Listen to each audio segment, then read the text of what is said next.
শহীদ রাষ্ট্রপতি জিয়াউর রহমান স্বাধীনতার ঘোষক এবং তিনি সশস্ত্র সংগ্রাম করে আমাদেরকে পতাকা দিয়েছেন, মানচিত্র দিয়েছেন, আমাদেরকে একটি স্বাধীন সার্বভৌম বাংলাদেশ দিয়েছেন।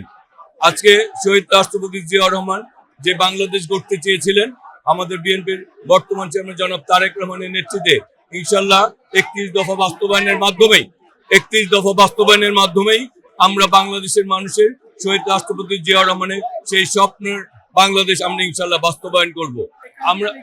আমরা বিশ্বাস করি শহীদ রাষ্ট্রপতি জিয়াউর রহমানের যোগ্য উত্তরসূরি দেশনেত্রী বেগম খালেদা জিয়ার যোগ্য উত্তরসূরি জনাব তারেক রহমান আগামীর বাংলাদেশ একটি মানবিক, একটি গণতান্ত্রিক, একটি সম্প্রীতির এবং একটি নিরাপদ বাংলাদেশ গড়ে তুলবেন, যাতে এই বাংলাদেশ আবারও সকলের স্বাধীনতা, মৌলিক অধিকার, স্বাধীনতাগুলি ফিরে পাবে আর মানুষ তার ভোটাধিকার প্রয়োগের মাধ্যমে তার অধিকারকে অর্জন করে নিবে। এবং আমরা বিশ্বাস, তারেক রহমান আজকে বাংলাদেশের সবচেয়ে জনপ্রিয় নেতা। তিনি বলেছেন তিনি স্বপ্ন না পরিকল্পনা নিয়ে এসেছেন।